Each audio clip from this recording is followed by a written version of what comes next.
How can trade tariffs ripple through an entire community? That's exactly what's happening in Mazda's hometown of Fuchu, Japan, where locals feel the impact of uncertain US-Japan trade talks. Mazda relies heavily on the US, selling over 424,000 vehicles there in 2024, about one-third of its global sales. But with a 25% tariff looming, even bar owners like Koji Sasaki see fewer customers as Mazda workers tighten their spending. Would your town survive such a slowdown? While Mazda cuts 100 billion yen in cost and boosts production of the US-made CX-50, no one knows if that's enough. What would you do in their place? Curious for more insights like this? Subscribe now and stay informed on global industry shifts.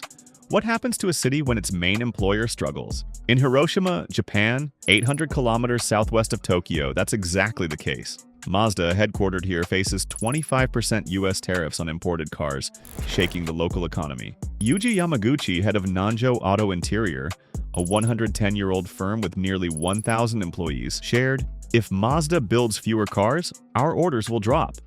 That's unsettling, right? What would you do if your job depended so heavily on one company? This isn't just about cars, it's about an entire region's livelihood. Mazda accounts for more than 90% of Nanjo's sales. With the Japanese upper house election coming up Sunday, many here feel abandoned. Prime Minister Shigeru Ishiba has yet to secure any tariff relief from Japan's closest ally, the US. Yamaguchi, a great-grandson of Mazda founder Jujiro Matsuda, confessed, "I have no expectations for the Japanese government anymore." How would you feel in his shoes? Frustrated or resigned? Residents brace themselves for tough times, wondering how much longer they can endure. Have you ever thought about how interconnected the auto industry really is? In Japan, it's massive. 28% of the $145 billion exported to the US last year was autos.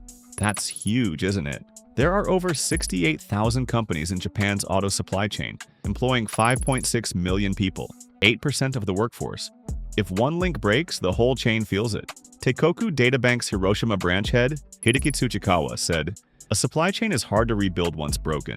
Automobiles are a core national industry. Government support is essential."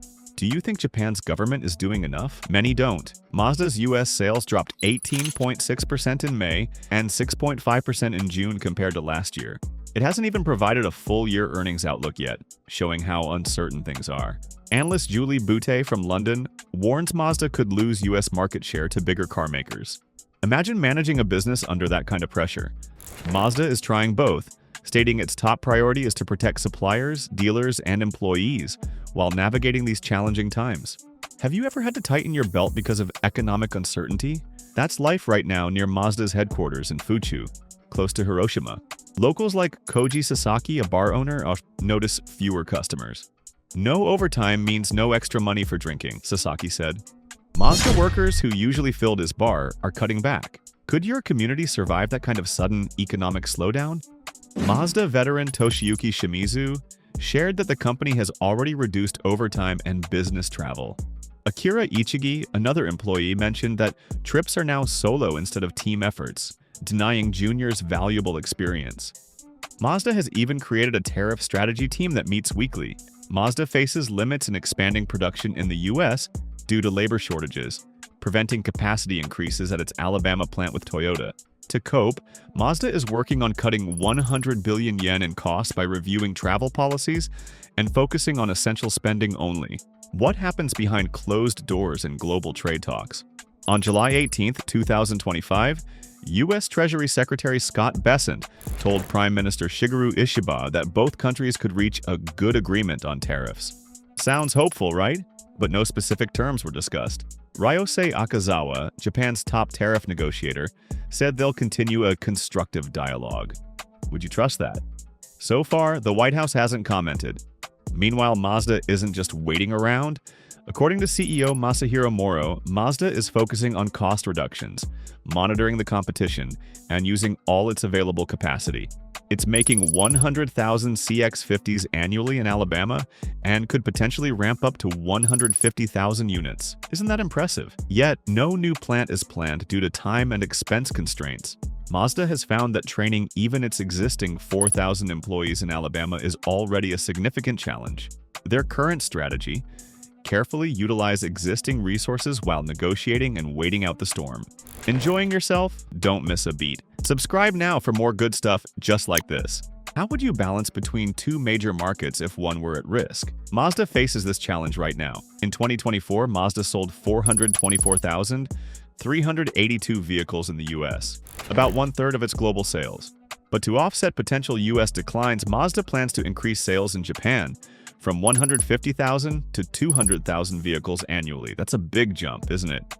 The focus is on the CX-60 and CX-80 crossovers built in Japan. Have you ever seen these models? Mazda also plans to reduce its Japanese dealerships from 700 to focus on high-potential urban areas. It's a smart move, but will it be enough? The tariff landscape keeps shifting, and Mazda needs to stay agile. Would you gamble on your home market or double down on your biggest customer? According to industry insiders, Mazda may have to reduce US vehicle inventory, except for the American-built CX-50, less affected by tariffs. Mazda sold over 80,000 CX-50s in 2024 and plans to increase production. Does that sound like a good strategy? Balancing supply between two continents isn't easy, especially when so much depends on political negotiations that seem stuck in slow motion. Did you know the United States is Mazda's biggest market by far? In 2024, Mazda sold 424,382 vehicles in the US, far outpacing Europe's 175,665 and Japan's 141,946 units. The 25% tariff affects more than just profits. It impacts Mazda's global standing. Mazda North America CEO Tom Donnelly admits they're working on strategies, but there's no overnight solution. Mazda could increase Alabama production or raise prices, but such adjustments typically take several months. Mazda's top seller, the CX-5, is exclusively made in Japan, making it highly tariff-sensitive. Mazda has been brainstorming multiple options, increasing CX-50 hybrid production, working closer with Toyota on capacity, or adjusting prices. Do you think that's enough? Comparing Mazda to competitors like Ford, which produces 78% of its vehicles in the US, highlights Mazda's challenge. Only 19% of Mazda's production is US-based, making it one of the least prepared brands for tariffs. How do you think a smaller company like Mazda stays afloat in tough times? Despite being the little brother among Japanese auto giants, Mazda had a record-breaking 2024 in the US with sales up nearly 17%. Its reputation for sporty, affordable cars like the Miata helped. Tom Donnelly said, "Affordability is one of the significant headwinds right now. Do you feel that impact when shopping for a car?" Mazda has adjusted its product mix and incentives to navigate this tricky market. But with tariffs looming, Mazda's resilience will be tested even further. Mazda is not planning new US plants, but it's open to exploring future opportunities with Toyota. Would you rather they built a new plant or focused on boosting existing production? Mazda's current partner, Toyota, produces around 50% domestically, while Mazda sits at 19%, a figure it hopes to grow. It's also eyeing increased sales in Mexico, which had a record 2024. Mazda's struggle with US tariffs shows how one company's challenges can ripple through an entire region. From Fuchu's quiet bars to Hiroshima's supply chains, livelihoods hang in the balance. Mazda's balancing act, cutting costs, boosting US production, and growing Japanese sales, reflects resilience, yet uncertainty lingers. Could your town weather such disruption? Stay informed on global industry shifts that affect real communities and economies. Subscribe now and share your thoughts in the comments. How would your city respond to a challenge like Mazda's?